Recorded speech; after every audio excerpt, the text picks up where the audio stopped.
Hello, this is Sheshachalam from Retrograde, Mysore. Today we are going through some doubts. Lot of doubts have piled up, and me and my wife both are sitting here. She's in the background, so she'll not be in the foreground, but she'll be talking to me. She'll be asking the doubts because I don't want to go on the laptop. So there have been a lot of doubts with regard to bhavas and rashis. I think I'll have to do another class on bhavas and rashis because the clear definition, as per what I perceive, I have tried to put it across. There are some videos where I have clearly spoken about the degrees and the placement of planets, but I am getting doubts as to people keep asking me like for example, I'll give you an example here. It's a very clear cut example. So, yesterday also, when I was speaking to one of my YouTube students, he was asking me that since if the Rashi divides two planets, does a yoga happen? So it's very simplistic way of telling it. If I take this and if I say that this pen makes a line, it's a divider between Kark Rashi, that is Cancer, and Simha Rashi, that is Leo. And if moon is placed at 28 degrees in Kark Rashi, that is in Cancer, and if sun is placed at 3 degrees in Singh Rashi, is it an Amavasya or not? So when a Tithi, Amavasya Tithi, does not require this line, this line between Kark Rashi and Simha Rashi. It's only with the degrees between moon and sun. So here what is it? It's 4 degrees and here it is 2 degrees. So 6 degrees between moon and sun. So when moon is behind sun and is within 12 degrees from sun, that means it is Amavasya. Amavasya is a yoga. Please don't get confused. Paurnami is a yoga. It is a tithi, no doubt. No doubt it is a tithi. A yoga means when two things come together.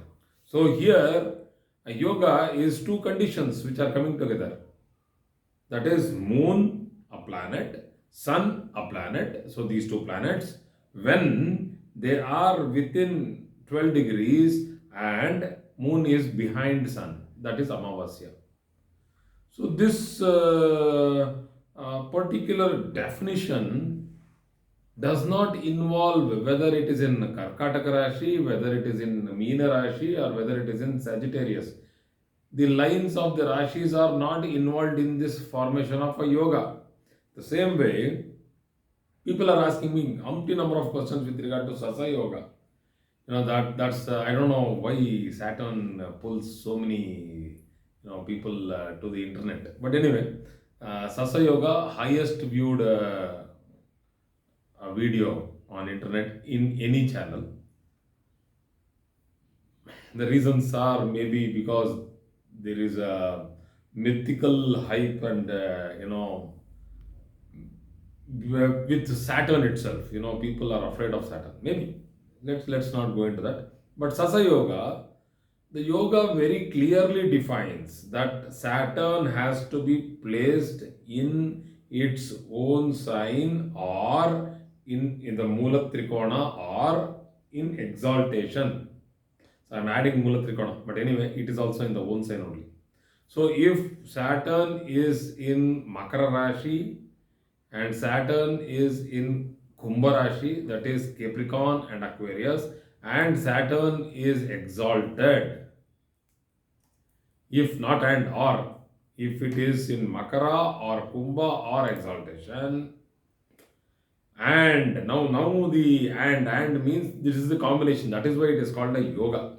And if it is in a kendra from the ascendant, so this has to be seen in the Bhava Kundali, or you take a calculator and calculate. No, the difference between Saturn, the degree of Saturn, let's say it is 285 degrees.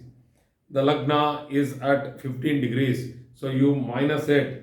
285 minus 15, from 0 degree Aries I am telling. From 0 degree Aries, if his Lagna is at 15 degrees Aries and Saturn is at 285 degrees, then you will tell 285 minus 15. So it is 270. So why 285? Because 9 houses from Aries is 30 into 9, 270 degrees. So 270 degrees gets completed in Sagittarius, and 285 degrees is the midpoint of Capricorn, and that is where Saturn is sitting. I am just giving you a hypothetical example, but I am very much calculating it when I am giving it to you. So 285 minus 15 is 270 degrees, whether it's a Kendra or not. So to satisfy Kendra, it has to be within 15 degrees when it is divided by 90. So if people have to do it in a software, 270 divided by 90, exactly you get 3. So it's a perfect example. So it's not always perfect in the horoscope. So it's, yes, it's a Sasa Yoga. You need to check these things with perfect relevance of what you are actually doing, because Rashis and Bhavas, people are having a lot of confusion, and I'll take another class with real degrees, real horoscopes, and keep explaining the real effects also in the later on classes, so it will happen. So welcome, ma'am is here. Yeah, Okay, please so carry on. there is a question with regard to the class of Jupiter and married life. The influence. Jupiter and married life, yeah. What if Jupiter is retrograde in 12th house in the sign of Pisces? Will the results be similar or like? 12th house, is it? Yeah, it is asked by some VS. Okay. So, if Jupiter is retrograde in the 12th house in the sign of Pisces, so the question very clearly defines that the Lagna, that is ascendant, is Aries. And for Aries, Jupiter is the 9th lord and the 12th lord.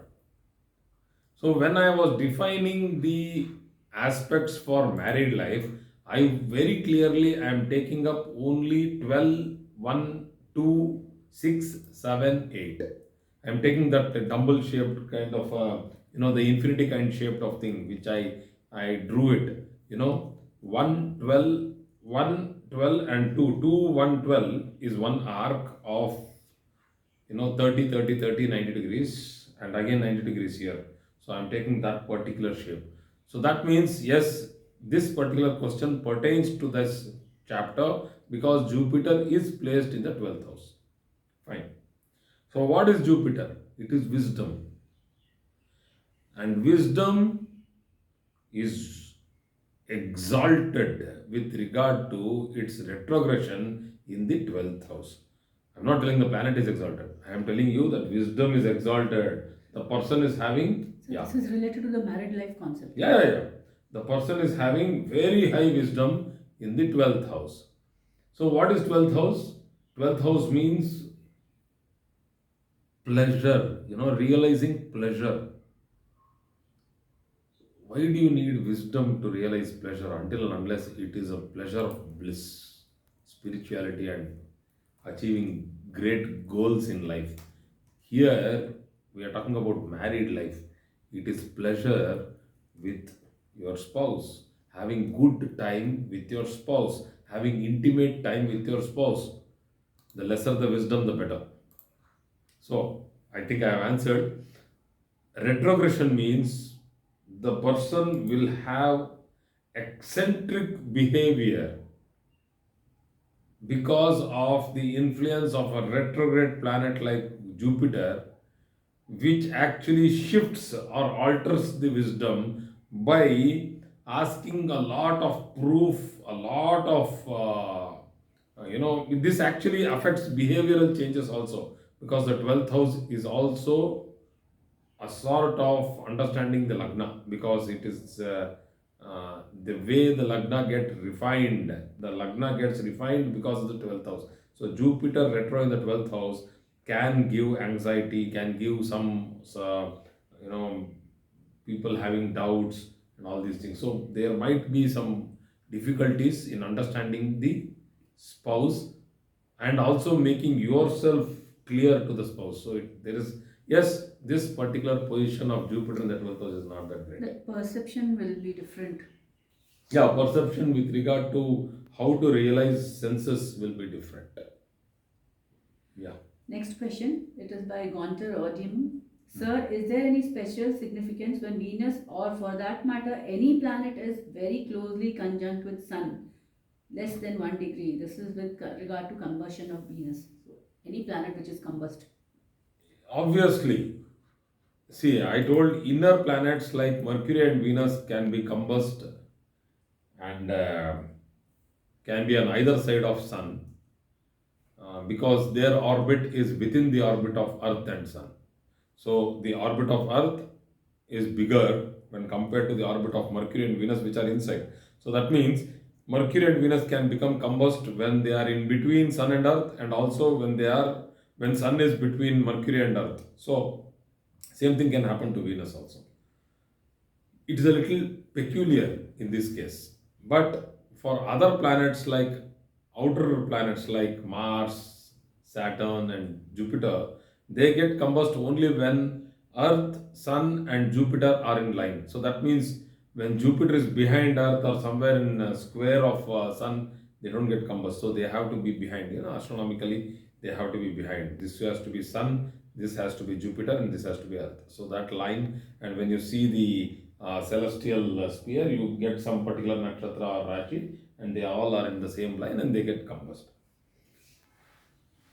So when Mercury is retro or Venus is retro and combust, they still retain a lot of strength.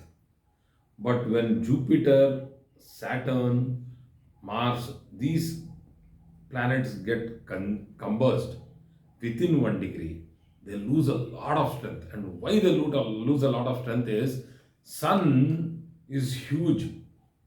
It is approximately, I don't think approximate, I think it is exactly taking up 1 degree of the celestial sphere orbit. The ecliptic, what we tell, Grahanapata. You see, if you take from horizon to horizon, if you calculate and divide it, you get around 180 degrees, and Sun takes 1 full degree. 1 full degree. It's so big. And Jupiter, which is very far away from it, behind it, in its bigger orbit, is minuscule. It's actually gone. So when Jupiter gets combust with Sun within a degree, the major significations of Jupiter get burnt up. There is a slight chance that, let us say, it might retain around 25 to 30% of its strength. But yes, Jupiter, Saturn, and Mars, they get the rays of their benefic rays or malefic rays, both get sucked up by Sun.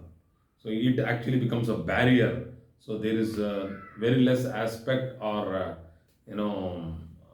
drishti on the particular house or the seventh house from it. There are other drishtis like the fourth and the eighth and the ninth drishtis that we will discuss later. But as per your question, for Venus and Mercury, it's a little different. But still, when they are behind Sun, they also get extremely affected when if they are combust within 1 degree. So they lose a lot of strength. So in some of the astrologers take it, they tell that it becomes zero.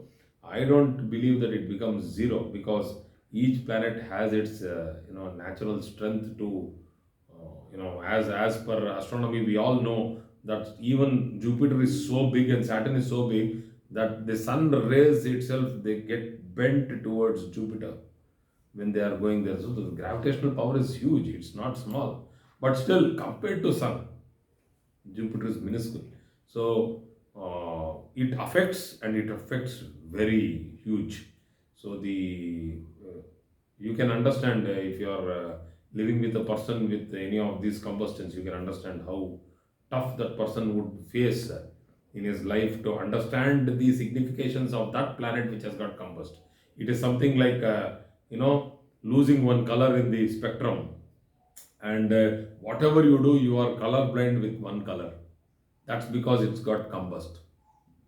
When we see the Fraunhofer lines, we keep telling that, the line which is not there, that means that particular element is getting combust. So the same way, some significations of a particular planet gets totally burnt. In this, I would like to add one more thing. Mm. Like the person it represents, the planet. Mm. Let's say Venus represents spouse. Spouse, yeah. Mercury represents brothers, siblings. Exactly. So the planet, whatever relation it. Mars represents brothers. Mercury represents maternal uncle. Maternal uncle. Yeah. Sorry. So whatever the relations they represent, so you can check with those relations also. How you are with them, you will gets, understand. It gets hit. Like, whether you have them or not. First of whether all, you are separated from them. All these things can be checked. That is also one thing anybody can check. Correct. In their house. So on the contrary, Sun also gets afflicted when it is Rahu Grasta Surya. So I have made a video on this Rahu Grasta Surya. Very important it is. I'll put that link in the end screen so you people can check that. When will Sun get afflicted? Because Sun, it can afflict other planets when they get combust.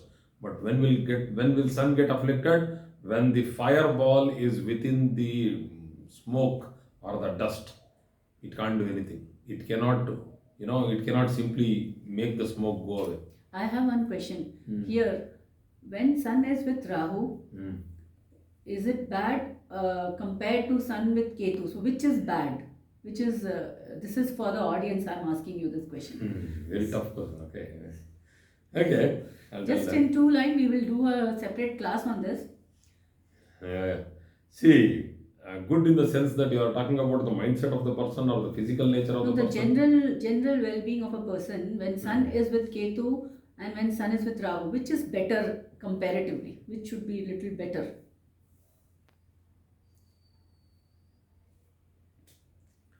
It's like this. I'll give us a very small explanation. Let's say a person is going through pain. I'm giving you an example.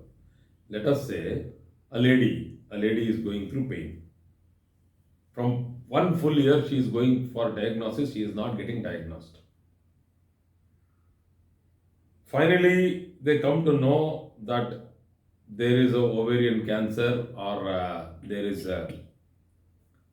something that is after the period of a particular planet, that they come into the next period and they come to know after the diagnosis.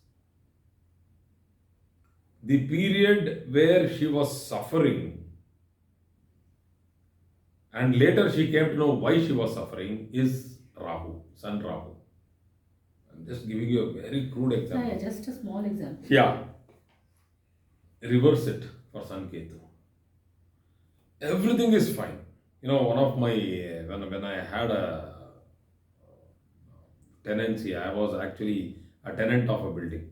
So the owner, I wanted to go and simply meet him. I just went and met him and he was on the couch, with his leg up. I told, what happened? So there was a big plaster on his leg. He told, sir, 3 more months, I can't go to my bank. I told, wow, what happened? Tell me. So he just met with an accident, and accidents happen sudden. Everything was fine. He had just gone to the bank and he was coming back from bank. 7 o'clock in the evening, he was just about to reach home. 2 kilometers from home, he met with an accident and he has got a hairline crack, a huge crack which is extending a long hairline crack on his leg. So he can't walk anymore for the next 3 months. He will be under plaster, crutches and all those things. So that is Ketu. That is, First, you don't know, it happens. And then you go through pain. Fun is, Rahu is reversed. You are going through pain, you don't know what's happening. You don't know what has happened. And you will know after the period that, oh, this is what had happened. My God.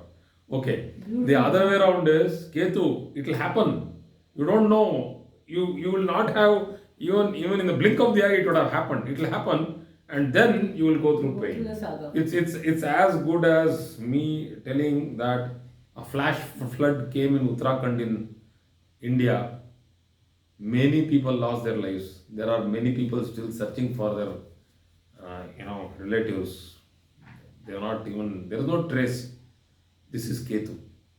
It happens without giving you even any idea. Any preparation. No, you can't prepare for Ketu. You cannot prepare for a flash flood. You know, Rahu is not like that. It puts in fear. It puts in immense fear in you and makes you suffer before the event happens. That's Rahu. So, Beautifully I'm just explained. giving you so Sun Rahu, Sun Ketu, these are the things. Thank you. We will do a separate So, class. I can also tell you a philosophical thing in this. A person goes through Hatha Yoga, goes through tough, relationship with his mentor, with his guru. He sits, does lot of penance and then achieves salvation or moksha, or let us say elevation from in spiritual elevation. That is Sun Rahu in a good position if it is sitting. Positive. The reverse, I will tell you. You will be in, let us say, it is as good as Angulimala's story. Angulimala was a bandit, he was a cannibal, he was killing people. Suddenly he gets elevated. That is Ketu. I'm not telling that people have to be cannibals and, and doing something bad to get elevated. It's also like, let us say, a normal life, fun and frolic. You were enjoying your evenings, you were enjoying your days, you were in luxury, and one day suddenly the light beams on your third eye, it opens. You are a different person from that day. And why it happens? No clue. And that is because of Sun Ketu. So we'll go into these depths later on. Yeah. Okay. Next question. Next question. It's related to Mercury in 8th house. So the person is called Mithi, and he or she is asking if Mercury is in 7th house of Rashi chart but is in 8th house of Bhava Chalit, then which one should be considered? People are totally confused. This is what I explained. It is not in the 7th house in the Rashi chart. Don't think it is in the 7th house. You should always talk like this. Mercury is in the 7th Rashi in the Rashi Kundali. From the Lagna Rashi, it is in the 7th Rashi. But longitudinally, when you calculate the distance from the ascendant to the degree of Mercury, it gets placed in the 8th house in the Bhava chart. Bhava means house. So, if you are talking about house, please see only Bhava chart. Don't go to the higher levels of Bhava. First, go to equal Bhava and please see the Bhava chart. Only then you will get accurate results. Yeah. Same for Mercury in 8th house. Another question from Mr. Dhruv Sharma. So he's asking if the Mercury is exalted and is in 8th house, that is Virgo, then is it good? Like that means Aquarius ascendant. See, every planet exalted in any particular place is an excellent position. I don't have any doubt about it. But everybody doesn't get everything in life. It has its own side effects. Yeah, side effects. It has its own side effects. You can't keep eating butter for breakfast, lunch, and dinner without its side effects. The same way, Mercury is the brain, is the intellect, and it is sitting in the house of craving, desire. And what is it? It is exalted. Exalted. High craving, high desire, high passion, high motivation. But if the 10th house is weak and he is not able to execute the karmas as per his desires, it is again a flash flood. It is like the water suddenly falls and land does not have the capacity to hold it. So what it will do? There is a flood. So the flash flood happens here. And what happens that he is not able to control his emotions? Things go berserk. So any planet, if you are able to do meditation, if you are able to control your emotions, if you are able to control your day-to-day activity with all that burning desire inside, one day you will be able to achieve the peak, the pinnacle. The problem is people cannot control. They want to, the urge is too much, and the pace in which they are achieving is very slow. So what happens is that it is like,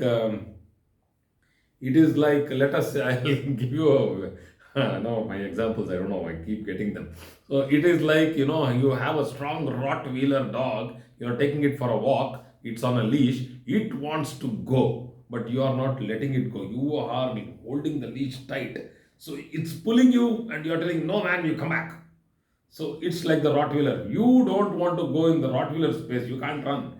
That is the day-to-day activity of a person. And the Rottweiler is the eighth house Mercury, which is exalted. It wants to rush. It wants to go and gain that kilometers in speed. It wants to go explore, do this, do that, do everything at the same time.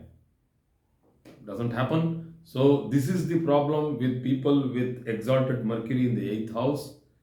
They want to do everything at the same time, and you can't do two things at the same time. Forget about everything.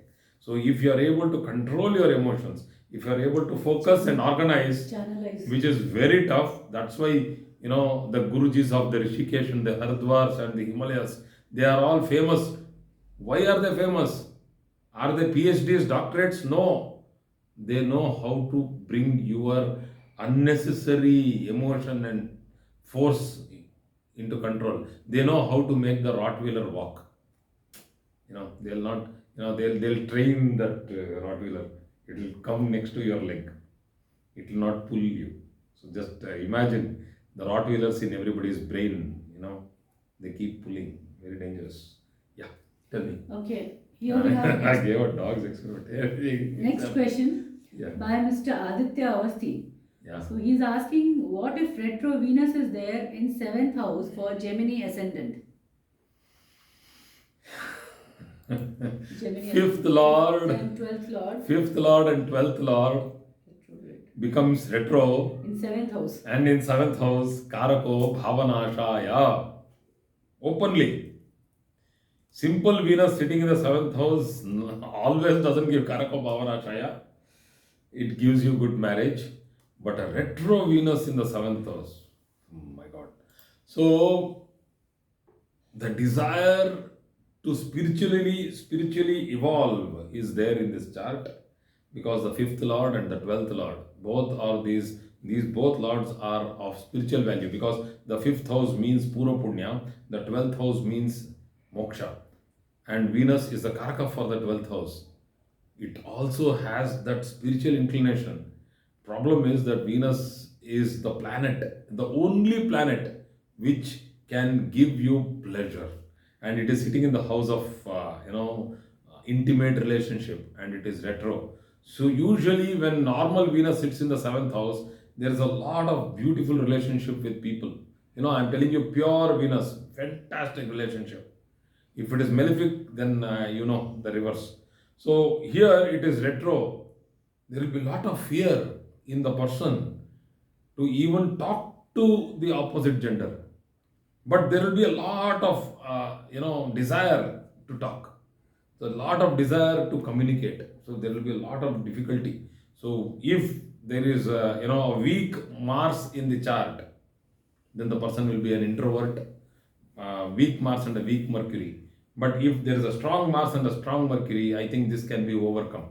So there are many things which we have to see, but anyway, this is, I think, this is enough for this question. Most of the queries are related to their Personal charts. Personal charts. Please say a word. It is a human tendency, they will keep asking, sir, my sun is here, my Jupiter is here, what should I do? It's a human tendency. We can't stop that, because people are coming into this and seeing it's not this. about stopping. It's like it's very difficult to answer personal questions. Yeah. If I do not answer directly your personal questions and directly start predicting over the comment section, please do not feel bad, because predictions take a lot of time, and because it is personal, I do not want to do it in the public forum.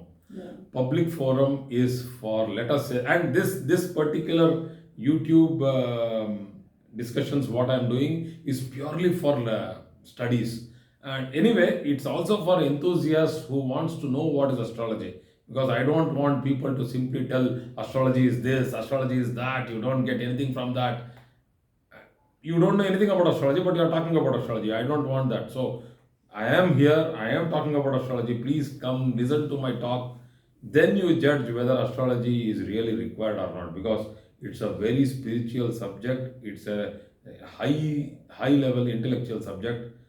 It's not just some humbug story that somebody sits across the camera and simply speaks. No. It's very simple. When the moon waxing and waning moon, simply we can see the effects on the ocean. Hmm.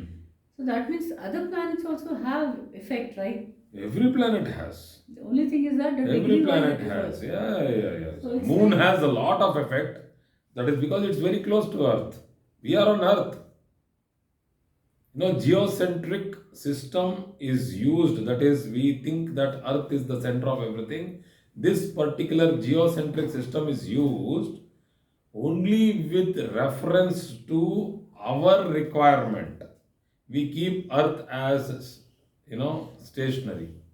So it's already 30 minutes. 30 minutes. It's a long Yeah, we'll video. wind up this here. So we'll wind up this particular thing today. And thank you very much for today's class. Thank you, sir. Thank you so much.